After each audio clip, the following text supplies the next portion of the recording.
ఈ పరిచర్య ఇంకా ఫలభరితంగా మారాలని ప్రార్థన చేస్తూ ఉండగా, కూడి వచ్చిన మీరు లైవ్లో ఉన్నారు, నన్ను ఎరిగిన దైవజనులందరూ ప్రార్థన చేస్తూ ఉండగా నూజివీడులో చక్కని స్థలాన్ని ప్రభు అనుగ్రహించాడు. ఈరోజు నా ఆనందం ఏంటంటే, పుట్టినరోజు కాదు, పరిచర్యకు మలుపు తిప్పిన రోజు. ఒక 2 ఎకరాల స్థలాన్ని తీసుకోవడానికి మన సహోదరుడు కిరణ్ గారు ముందుకు వస్తే నేను 1 ఎకరం తీసుకోవడానికి జరిగింది. ఆ 2 ఎకరాల మధ్యలో పరిచర్యలో సేవా కార్యక్రమాలన్నీ అక్కడ విస్తరించబడాలి. సంఘ పరిచర్య, అలాగే బైబిల్ తరగతులు, ఒక అనాథ ఆశ్రయం, అంతకంటే నిత్యం అక్కడ పూదోట. ఆ స్థలం పేరే హోసన్నా ప్రార్థనా తోట.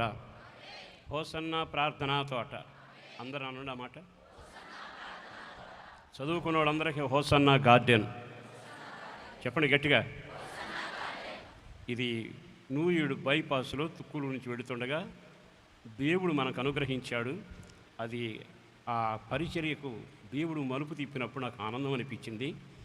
అలాంటి కార్యక్రమం మరలా జంక్షన్లో జరగాలి. మంచి స్థలాన్ని ప్రభు దయచేయాలి. ఇది తరతరాలుగా నిలిచి ఉండే పరిచర్య, ప్రభు ద్వారా అప్పగించబడిన పరిచర్య. విచిత్రం ఏంటంటే, వ్యక్తుల మీద లేదు, స్థలాలు కానీ పొలాలు కానీ అన్నీ సంస్థ పేరునే ఉన్నాయి. మీరు ఇచ్చే ప్రతి పైసా దాంట్లో ఖర్చు చేయబడుతుంది.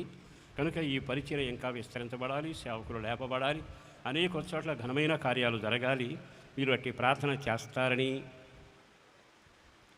మీ మీద మాకు నమ్మకం.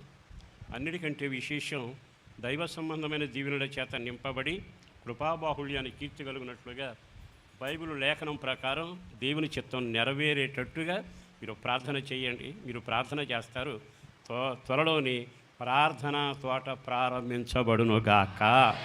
ఇంకా గట్టిగా ఆమేన్. మీ అందరికీ మరొక్కసారి హృదయపూర్వకమైన వందనాలు.